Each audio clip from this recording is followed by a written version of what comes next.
Welcome back to the channel where we don't just watch the show, we dissect the reality behind the reality.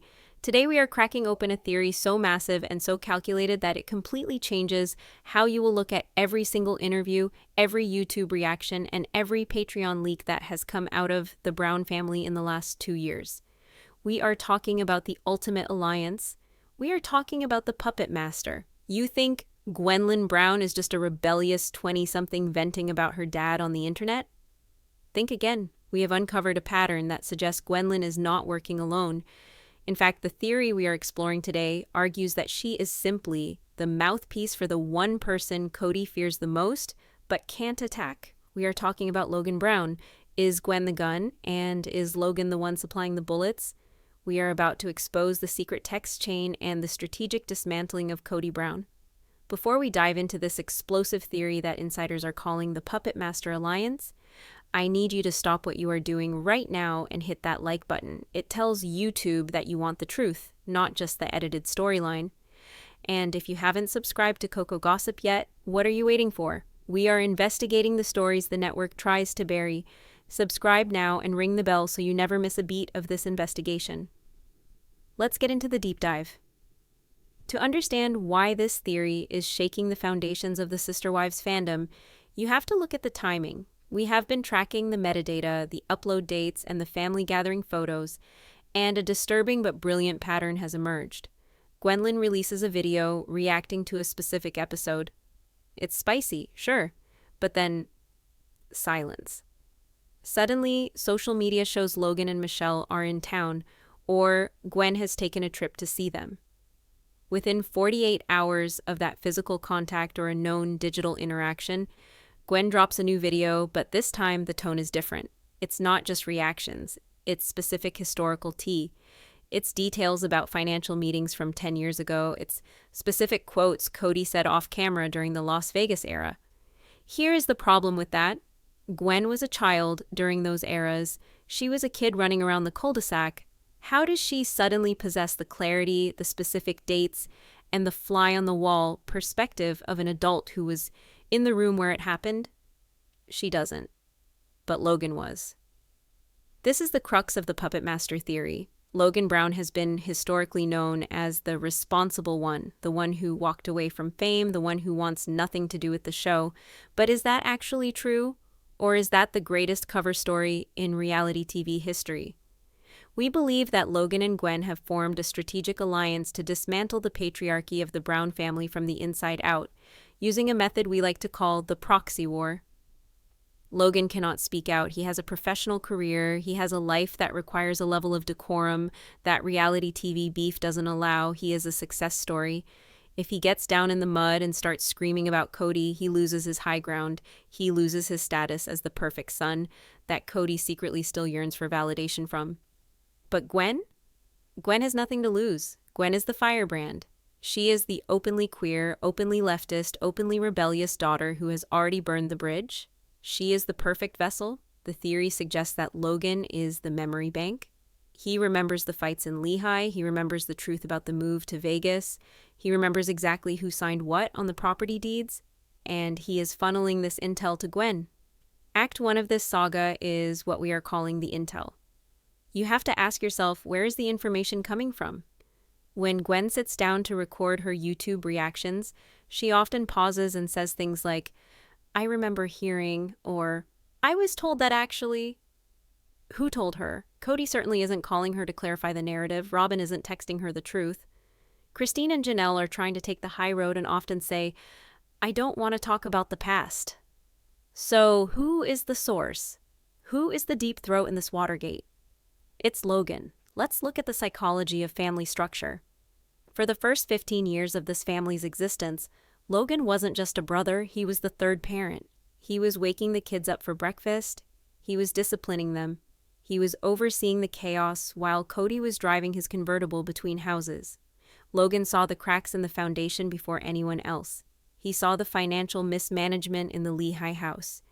He saw the way Kody neglected the emotional needs of the boys while favoring the younger girls or Robyn's kids later on. Logan holds the black box of the Brown family flight data. He has the recording of the crash, but because he has chosen a private life, that data was locked away. until now. We have received reports and theories from insiders suggesting that there is a dedicated, encrypted communication line, a sibling situation room, where the narratives are constructed. When an episode airs, Kody spins his version of history. He says, "I never loved Christine," or "Janelle was never loyal." Gwen watches this. She gets angry, but anger isn't enough to destroy a narrative. You need facts. This is where the theory claims Logan steps in. He provides the fact check. He texts Gwen and says, "That's a lie. In 2011, Dad specifically said X, Y, and Z." Gwen then goes on camera looking confident, looking informed, and delivers that line. She takes the heat. She takes the backlash from the Kody defenders. But the words are Logan's. Think about the implications of the move to Flagstaff. This is a major point of contention. Gwen was a teenager, focused on school, friends, and her own life. She wasn't privy to the real estate meetings. Yet, recently, the critique of the Coyote Pass deal has become very granular. We are hearing details about zoning, about utility lines, about promises made regarding who gets which lot. These are not the concerns of a teenager. These are the concerns of the man who was preparing to leave the nest and saw his inheritance, and his siblings' inheritance being squandered on a pipe dream. Logan knew. Logan was the one doing the math in his head while Kody was drawing lines in the dirt. When Gwen speaks about the financial abuse, she is channeling the rage that Logan had to suppress for a decade. This alliance changes everything because it means Kody is fighting a war he doesn't even know he's in. He thinks he is just dealing with a disrespectful daughter.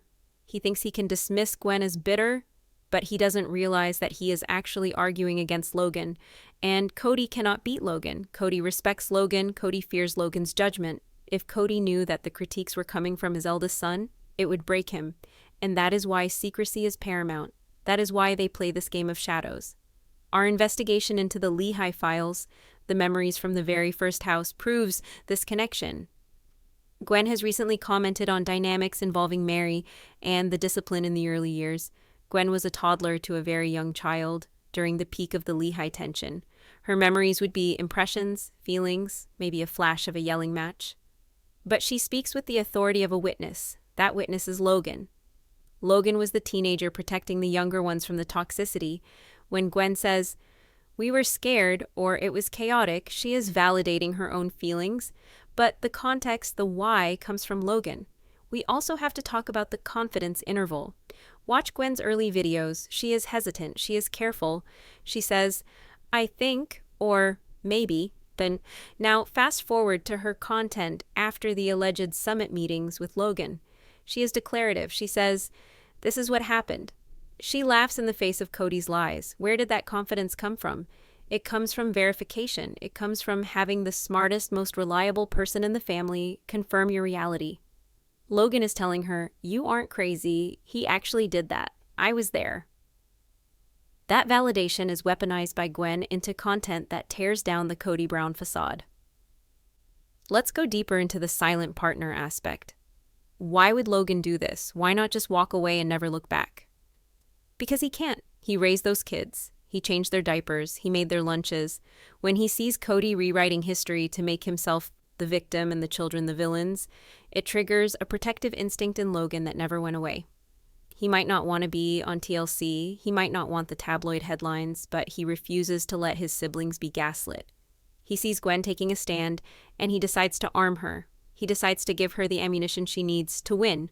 It is a brilliant tactical move. It protects his privacy, his job, and his marriage, but it still ensures that the truth gets out. It is the ultimate loophole. There is also the financial angle. We know the older kids were exploited for labor and for storylines without fair compensation. Gwen has been vocal about this. Who would know the details of the early contracts? Who would recall the conversations about where the money was going? Logan, he was old enough to understand that the family was broken, and then suddenly they weren't, but the kids still saw none of it. The theory posits that Logan is guiding Gwen on exactly what to say regarding the money to legally protect herself while still exposing the exploitation. He is acting as her shadow manager, her unseen legal counsel. Furthermore, we need to analyze the specific language Gwen uses. She has started using terms and psychological concepts that align much more with someone of Logan's age and educational background. She breaks down the narcissism, the triangulation, and the financial manipulation with a precision that suggests she has been coached. And who is the best coach? The one player who made it out of the game with his sanity intact. Logan is the only one who beat the system. He got his degree, he got the girl, he got the house, and he did it without Kody's help. He is the blueprint, and now he is sharing the blueprints with Gwen. We have to consider the Vegas era evidence. This was the golden age of the show, but also the beginning of the end. Gwen was entering her teen years, a time of angst and rebellion. She admits she wasn't paying attention to family politics. She was just trying to survive high school. Yet, her commentary on the Vegas cul-de-sac dynamics is piercing. She points out how Robyn never let the kids over. She points out how Kody spent all his time at Robyn's house. These are observations that require data points. Who was tracking Kody's car? Who was noticing that the lights were off at Mary's but on at Robyn's every single night? Logan. Logan was coming home from college. Logan was visiting. He had an outside perspective. He could see the disparity that the kids living in the bubble couldn't see. He is feeding those observations to Gwen now, validating her childhood trauma with adult observations. The puppet master theory also explains why Gwen is fearless. If she were acting alone, she might fear being cut off completely or facing legal repercussions. But if she has Logan in her corner, the family patriarch in waiting, she feels untouchable. Kody can't excommunicate Gwen if Logan is backing her, even silently. If Kody goes too hard on Gwen, he risks Logan coming out of the shadows, and that is Kody's nightmare. Kody knows that if Logan ever sat down for a tell-all, it would be the series finale. So, Gwen operates under the protective umbrella of Logan's silent threat. It's a geopolitical standoff within a family. This brings us to the exclusive insider theory about the text threads. Sources close to the siblings have hinted at a group chat that includes the OG kids, specifically the older set. But within that, there is a direct line between Logan and Gwen. This isn't just gossip, it's strategy. When a new episode drops, the theory goes that Logan watches it, perhaps hate watches it, and immediately sends a barrage of corrections to Gwen. He's lying about the timeline. That fight didn't happen in the kitchen, it happened in the driveway. Robyn wasn't even there that day. Gwen takes these texts, these nuggets of absolute truth, and weaves them into her reaction videos. It creates a content loop that is impossible for Kody to counter because it is based on the steel trap memory of his eldest son. Let's pause and think about the emotional toll this takes. For years, the narrative was that Kody was the leader. But this alliance proves that the leadership has shifted. The loyalty of the siblings is to each other, not to the parents. Logan is the general, Gwen is the special ops soldier. They are dismantling the Kody Brown empire brick by brick. Kody is supplying the bricks with his own behavior, but Logan is showing Gwen exactly where to throw them to cause the most structural damage. We are seeing a coordinated effort to liberate the truth. Gwen is the face, the voice, the personality. She is funny, she is engaging, she is Gen Z, she knows how to work the algorithm. Logan is the millennial strategist, he knows the history. He knows the bodies are buried because he helped to dig the holes. Together, they are a force of nature. We are going to explore how they use the good cop and bad cop dynamic to keep Kody confused and how this all connects to the wild card of the family, Paedon. But make no mistake, what we have covered so far is just the tip of the iceberg. The puppet master is pulling the strings, and the show is just getting started. The brilliance of this strategy lies in its deniability. If Kody confronts Logan, Logan can honestly say, "I haven't said a word publicly, I haven't done a single interview." It is technically true. He maintains his neutrality on paper. But in reality, he is the architect of the resistance. Gwen takes the fall, but she also takes the glory. She gets the views, the subscribers, the Patreon money. And Logan, he gets the satisfaction of seeing justice served. He gets to watch the man who neglected his mother and his siblings get called out on a global stage, all while he sits comfortably in his quiet private life. It is the perfect revenge. It is a dish served cold, and Gwen is the one delivering it to the table. This is why Gwen's content feels so different from Paedon's or Mykelti's. Paedon is messy, he shoots from the hip. Mykelti is trying to play both sides, staying loyal to Robyn while trying to be honest. But Gwen is surgical. Gwen hits the vital organs of Kody's ego every single time. That precision is not accidental, that precision is engineered. and the engineer is Logan Brown. We have established that Logan is the memory bank and Gwen is the mouthpiece. But how do they pull this off without Kody cutting them both off? How does Logan maintain his status as the prince of the family while secretly funding the rebellion? This brings us to Act 2 of our investigation, the good cop, bad cop setup. This is not just sibling loyalty, this is military-grade psychological warfare. To understand this, you have to look at the visuals. We have analyzed hours of footage and hundreds of social media photos, and the contrast is jarring. On one side, you have Gwen. She is on YouTube, she is on Patreon, she is making faces when Kody speaks, she is calling out his hypocrisy, she is actively burning the bridge, she is the bad cop, she is the aggressor, Kody sees her as the enemy. But then, look at Logan. When Logan comes to town, or when the cameras catch a rare glimpse of him at a family wedding or a graduation, what do we see? We see a handshake. We see a hug. We see Kody's face light up. Kody looks at Logan and sees his legacy. He sees the one son who didn't betray him. This is the trick. This is the brilliance of the alliance. By having Gwen go full scorched earth, it allows Logan to remain the safe space for Kody. It keeps Logan in the inner circle. If both of them attacked Kody, the wall would go up. Kody would block their numbers. Robyn would forbid them from entering the house, and the flow of information would stop. But because Logan plays the good cop, because he remains polite, neutral, and distant from the drama, he keeps the channel open. He is the spy behind enemy lines. Consider the Trojan horse theory. When Logan visits Flagstaff, Kody likely welcomes him with open arms. He probably invites him over to Robyn's house, the fortress that no other sibling is allowed to enter. Kody, in his narcissism, likely vents to Logan. He probably complains about Christine, complains about Janelle, and complains about the disobedient kids. He thinks he is talking to an ally. He thinks he is venting to the only other alpha male in the family who understands him. But he is wrong. He is handing over the keys to the kingdom. Every complaint Kody makes, every slip-up about money, every contradiction he utters during those private visits, Logan is filing it away. And as soon as he leaves that house, the theory suggests he is texting Gwen. He just admitted he still has the plot of land. He just said he never reads the contracts. He's terrified of the show getting canceled. These are the nuggets of gold that Logan mines from the inside. Gwen then takes this intel and releases a video a week later. She doesn't say, "Logan told me." She says, "I have a feeling," or "It's obvious that." But it's not a feeling, it's a field report. The good cop gets the confession, and the bad cop executes the sentencing. Let's talk about the patron connection. This is a massive piece of the puzzle that nobody is talking about. We know Logan works in the corporate world. He understands business, he understands contracts, and he understands liability. Gwendlyn is young. She jumped into the YouTube game quickly. The sophistication of her operation, the way she skirts the line of an NDA without breaking it, is incredibly professional. Is it possible that Logan acts as her shadow manager?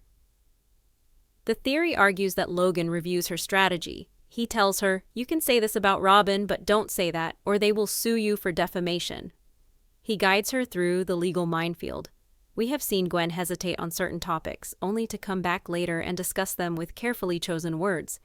That pivot signals legal counsel. But Gwen isn't hiring high-priced Hollywood lawyers. She has something better. She has a big brother who wants to see the empire crumble but wants his sister to stay safe. Logan is the silent partner in her business. He might even be advising her on how to invest the money she makes from roasting their father. Think about the irony. The money Gwen makes from exposing Kody is being managed by the son Kody respects the most. It is a closed loop of poetic justice. This dynamic also protects the other siblings. Notice how, when Gwen speaks, she often defends Janelle and Christine with ferocity, but she also defends the quiet ones. She defends the ones who can't speak. This suggests a coordinated agenda. The siblings have a group chat. We know this exists. But the Logan Taj Gwen side channel is where the real decisions are made. They decide who is the target for the week. Is it Kody's hair? Is it Robyn's spending? Is it the hypocrisy of the COVID rules? Logan, having the memory of the before times, can point out the exact moment the hypocrisy started. There was a specific incident involving Logan's wedding that proves this theory. Leading up to the wedding, there was immense tension. Would Kody sit in the front? Would he be allowed to make a speech? The entire fandom was holding its breath. In the end, Kody was there, but he was neutralized. He was seated in a way that minimized his impact. Who organized that seating chart? Who managed the flow of that event so that Christine and Janelle were the stars and Kody was just a guest? Logan. And who was the most vocal supporter of that dynamic on social media afterwards? Gwen. They played the perfect game. Logan provided the venue for the family to unite without Kody's control, and Gwen provided the commentary that solidified the narrative. We are happy without him. The good cop routine also serves to drive Kody insane with paranoia. He sees Gwen attacking him, and he probably calls Logan to complain about her. Can you believe what your sister said? Imagine being Logan on that phone call. He has to pretend to be shocked. He has to say, "Wow, Dad, that's crazy." He has to play the role of the dutiful listener while knowing fully well that he helped draft the script. It is a level of emotional compartmentalization that is terrifyingly impressive. It shows just how done Logan is with his father. He isn't screaming, he is calculating. Now, let's move into Act 3, the Paedon factor. You cannot talk about the Brown family rebellion without talking about Paedon. He is the wild card, he is the chaotic element, and comparing him to the Gwen/Logan alliance reveals exactly why the puppet master theory is true. Paedon is messy, he goes on random podcasts, he tells stories that get debunked, he fights with the siblings, he has beef with Gwen. He is a loose cannon. His criticism of Kody is loud, but it is unrefined. It's an emotional buckshot. Contrast that with Gwen and Logan. Their operation is sniper fire. It is precise. It is verified. The difference in quality between the T Paedon spills and the T Gwen spills is the difference between a rumor and a court transcript. This proves that Gwen has a better source. Paedon is working off his own memories and his own anger. Gwen is working off a dossier provided by Logan. But here is the twist. The Alliance uses Paedon too. They use him as a distraction. When Paedon goes viral for saying something outrageous or controversial, all of Kody's anger and Robyn's victimhood gets focused on Paedon. Look at how mean Paedon is. Look at this bully. Kody spends his energy fuming about his son. While Kody is distracted fighting the loud, messy war with Paedon, Gwen sneaks in the back door with a quiet, devastating video about the family finances. It's a flank attack. Whether Paedon knows he is being used as a decoy or not is up for debate, but the timing suggests it is intentional. The hierarchy of the siblings is clear. In the old days, they looked to Logan. They still do. Even Paedon, with all his bluster, respects Logan. If Logan tells the siblings to stand down, they stand down. If Logan gives the green light, they go. We have seen moments where the family goes silent on social media. A complete blackout. That is a Logan order. He is managing the PR crisis. Then suddenly the floodgates open. That is a calculated release. The puppet master theory suggests that Logan is trying to build a new family structure that completely bypasses Kody. He is the new patriarch, but he is a benevolent one. He doesn't want the wives. He doesn't want the worship. He just wants the safety of his siblings. And this is where the endgame comes in. The goal of this alliance isn't just gossip. It isn't just YouTube views. It is about liberation, specifically the liberation of the younger children. Truly, Solomon and Ariella. Truly has escaped thanks to Christine, but Solomon and Ariella are still inside the Robyn bubble. Gwen has been very careful when speaking about Robyn's kids. She shows empathy. She shows concern. This is the Logan influence. Logan knows that those kids are innocent. He knows they are being raised in a pressure cooker of anxiety, just like he was, but worse because they are isolated. The strategy is to dismantle Kody's control over the narrative so that one day, when those kids are old enough to Google their last name, they find the truth. They find Gwen's videos. They find the evidence that their siblings didn't hate them. They hated the system. We have to look at the Paedon conflict between Gwen and Paedon. They do not get along. That is public knowledge. But notice how Logan bridges that gap. Logan is at events with Paedon. Logan is at events with Gwen. He is the glue holding the fractured rebellion together. He ensures that even though the soldiers are fighting amongst themselves, the army still marches against the common enemy, Kody. This ability to manage the egos of the OG kids is further proof of Logan's mastermind status. He is the only one who can walk into a room with Paedon and Gwen and get them to agree on one thing. Dad is the problem. Let's dig deeper into a specific theoretical scenario that insiders are buzzing about: the Flagstaff Summit. There are rumors of a trip where the cameras weren't rolling, a trip where the adult siblings gathered without parents. No Kody, no Christine, no Janelle, just the kids. In this environment, free from the need to perform for TLC, the real plan was hatched. This is where Logan presumably laid out the strategy. I will stay quiet to keep access to the trust funds or the property info. Gwen, you have the platform, you speak. Paedon, you do you, but keep the heat off Gwen. It sounds like a movie script, but looking at the last 2 years of media output, it is the only explanation that fits the data. The insider reports we are analyzing also point to a shared digital archive. We believe Logan has digitized the family history, old photos, scanned journals, text messages from 2012. He has a vault, and he drips this content to Gwen. Have you noticed how Gwen sometimes flashes a photo on screen or references a specific text message that she shouldn't have access to? She was 10 years old when that text was sent. How does she have it? Logan kept the receipts. He kept the receipts because he knew, even back then, that one day he would need to prove he wasn't crazy. He knew he would need to prove that the gaslighting was real. The brilliance of the good cop and bad cop dynamic is that it leaves Kody with no good moves. If he attacks Gwen, he looks like a bully attacking a young woman. If he attacks Logan, he destroys the last shred of credibility he has as a father. He is paralyzed. And while he is paralyzed, the Alliance is dismantling his reputation. They are stripping away his power. They are turning the sister wives narrative from a story about a man with 4 wives into a story about a man who lost 18 children. And don't overlook the Janelle factor in this alliance. Logan is Janelle's son. Gwen is Christine's daughter. Historically, Janelle and Christine had their issues, but they are now a united front. The children are mirroring the mothers, but they are taking it a step further. The mothers are passive, they just left. The children are active, they are fighting back. Logan represents Janelle's logical, analytical approach. He deals in facts, figures, and strategy. Gwen represents Christine's emotional truth, her charisma, and her vocal nature. When you combine Janelle's brain via Logan and Christine's voice via Gwen, you create the perfect weapon against Kody. We also need to discuss the timing of the tea. Have you noticed that Gwen's biggest bombshells often drop right when Kody is trying to launch a redemption arc? Kody does an interview saying he is a good man. Boom. Gwen drops a video detailing his neglect. Kody claims he sacrificed everything. Boom. Gwen releases a story about him refusing to pay for surgery. This is not accidental timing. This is counterprogramming.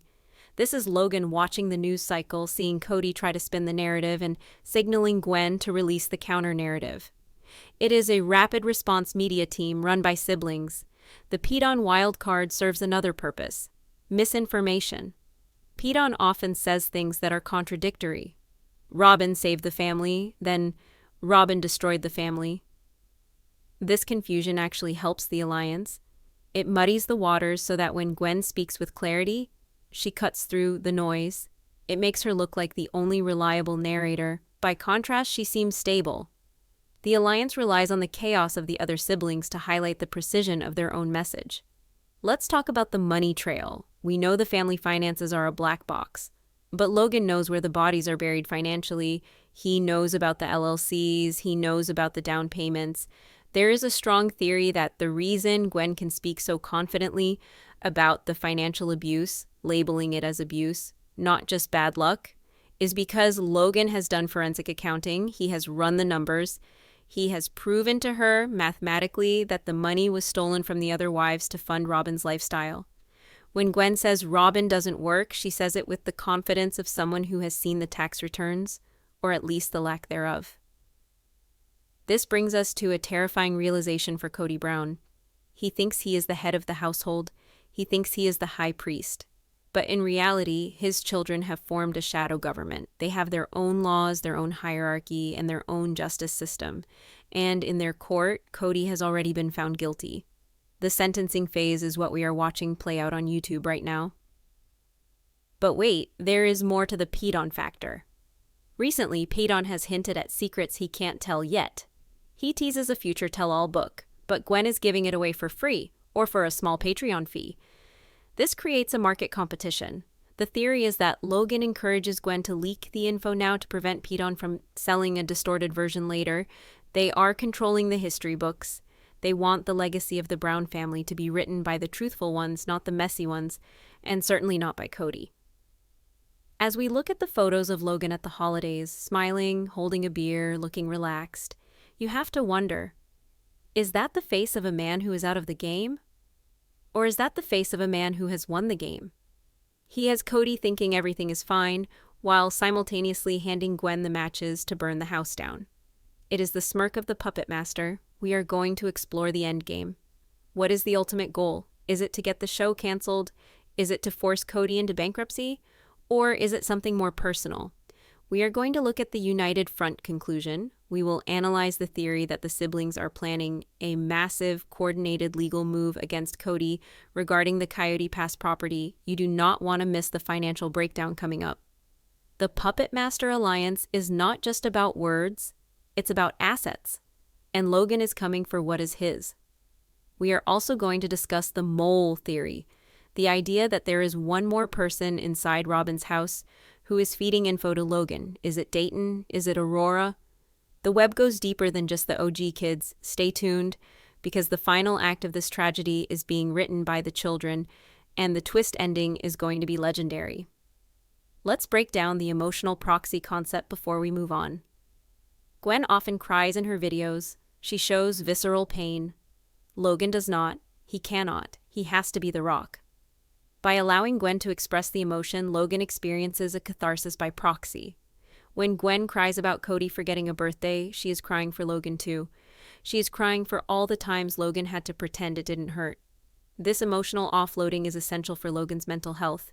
He can't break down because he has to be the strong one, so he lets Gwen break down for the world to see. It validates his own hidden pain. This is why the alliance is so unbreakable. They need each other. Gwen needs Logan's facts to be credible. Logan needs Gwen's emotion to be heard. They are two halves of the perfect witness, and Kody is the defendant who decided to represent himself, and he is losing badly. Think about the exclusive reports regarding the text chains during the Talk Back episodes. When the family watched the clips of themselves, Gwen's commentary was lightning fast. She had instant rebuttals. That's a lie. He wasn't there. That speed suggests she wasn't processing it alone. She was likely live texting with Logan. Did he really say that? No. Tell them about the time he said. It's a live feed of truth. The puppet master is pulling the strings in real time, making Gwen the most formidable commentator in the reality TV space. We have to ask, what does Kody suspect? Does he know?